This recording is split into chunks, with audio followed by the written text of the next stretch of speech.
Hey everyone, welcome to this week's Career Questions episode. As always, it's me, Ash, and I'm joined with Saud. This week we are talking about probably the first question you get asked in an interview, which is tell me a bit about yourself, which is a very subjective, broad question and a tricky one to answer. So, Saud, we'll start with you. What are your thoughts on this one? Okay, so tell me about yourself. So this will most likely come up in every interview. It has for me, and I've given quite a few. And I'm sure, Ash, you ask this question from a lot of people as well. Am I wrong? Okay, that's good. No, 100% ask it. Yeah. Okay. It actually tells you quite a lot, this answer as well. This Yeah. question. Yeah. Yeah. Okay, so when I used to hear this question, I say, okay, what should I tell an employer? I'll tell them what I've studied. I'll tell them my experience. And in the end, I was just repeating my CV, which they had in front of them on paper. So that was a total waste of time. I figured that out and I said, okay, let's bring a twist to it. What I learned was you don't have to talk about all of your education. You don't have to talk about all of your experience. They have it. Talk about a bit of the experience or education that is very relevant and that you think would impress the interviewer and which is very relevant to the job role. And then talk about other things that you do that put character and personality, because your CV may not always show that. An interview is an opportunity to relate with the interviewer, to build a rapport and actually show that you're more than just what you studied and what you did, because there may be a lot of other people who had the same degree and who had similar experience. So tell me about yourself is to show who Saud is, who you are, apart from the CV. So that's a headline if I'd put one on it. What do you think? No, I completely agree, Sal. I think I find from experience often people don't spend a lot of time thinking about this question when they're doing prep. The prep tends to be on the technical questions, on the structured questions, the competency-based questions. And this question, people approach this differently, and it's aligned very much to kind of communication style. Yeah. We've talked before about things like Bolton and Bolton. And so if you're naturally quite expressive, which you are, Saud, as the fact we're always waving our hands about when we're talking, and then exactly, then this is probably an easy question for you in that you'll have a lot to say. The danger of is you'll say a lot.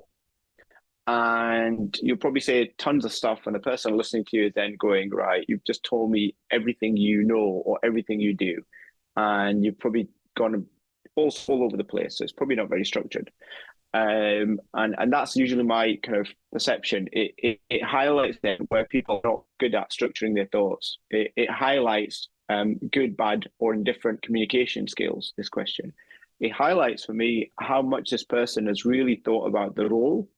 And then is telling me or relaying to me what's relevant for their experience, skills, etc., and have them to me that in terms of applying for the role.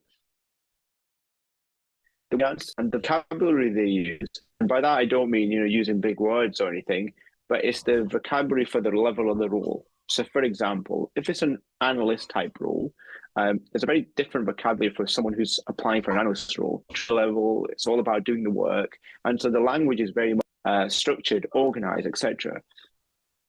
And vocabulary is reflective in how. If it's a leadership role, then I would expect your vocabulary to be very different, and how you present yourself.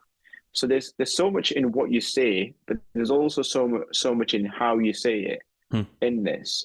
And so you've got to think about what your natural communication style is, and therefore what are the traps for that communication style, i.e., if you're a thinker, chances are you're probably not going to say a lot. And you're going to keep it very factual, and you're probably going to talk about things like qualifications. You may talk about all your technical skills, and you may just list them out like a bullet point, and then feel like I've done justice because I've told you about myself. But all you've told me about is your technical elements of who you are. Whereas the opposite end of the scale, the expressives are telling me all the exciting emotional stuff. It's like, oh, I'm brilliant. I love this and I do that. I'm really passionate about this. And you've told me all this cool stuff, but you've gone too far that way. And there's a middle ground. Yeah. And so it's what you say and the substance of what you're saying. Have you thought about that in relation to the role? Because if you get it right, it sets you up for the rest of the interview. But at the same time, you can tell when someone's interviewing, if they make a mess of that, the rest of the interview then has that as your starting point. So it's kind of like that first impression point. Yeah, absolutely. And I think you're right. What you say and how you say it's very important because, as you said, it sets the tone for the interview.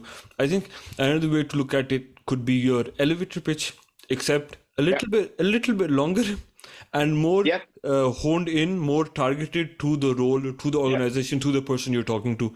So we talked in our interview episode, do your research. So you should hopefully know about your interviewer a bit from a little bit of LinkedIn research and other stuff. So try to put in some things that can lead to other discussions, that can find things in common, and try to concentrate on those things as well.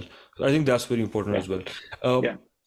Another thing is that during an interview, the interviewer wants to see whether I can work with this person, whether you can fit in with the team, whether we're going to have a good time, because you're spending 8 hours in the office, or you're spending time waiting for your flight if you're going to a client, or traveling in a train together for hours. So the person wants to know if I can have a good time with him.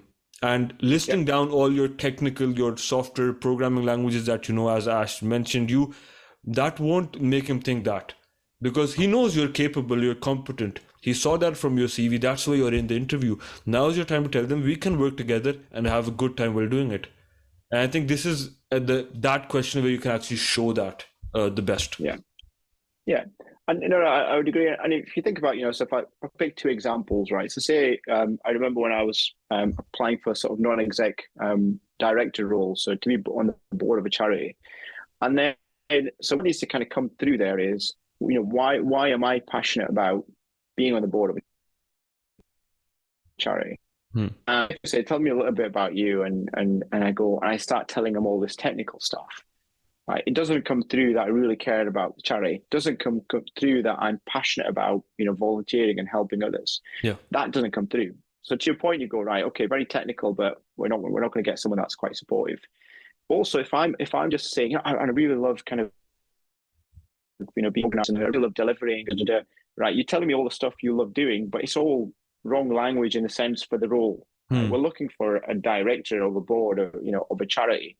So you kind of go, right, and I really like setting strategy, and I really for me it's really important to have an impact at the highest level. So you're kind of going, I'm not looking to have a volunteer opportunity to go and do some work. This is about a strategic piece. So it's pitching, and aligning what you enjoy, because you've got to be honest. So you can't just make this up. But it's picking the things that you enjoy that would be relevant to that. The same way if I was applying for a role in an accountancy firm, for example, then I've got to kind of understand that the things I've got to be passionate about have got to be relevant to the role. Because if I'm excited about stuff, or the things that drive me are the things that aren't going to happen in that role, then the recruiter is going to sit there and go, yeah, you're telling me all this cool stuff, but my job is not going to give you that, because my job is a very technical job, and therefore, we're going to sit against problems. But you sound like you really get passionate about, I always hear this one. I'm really passionate about stakeholder management. I'm really passionate about meeting new people, And you go, what you're looking for is a sales job, but you've applied for a technical risk role. So, you're kind of going, well, they're two different. So your energy are pointed to a very different type of role to the one you've applied for.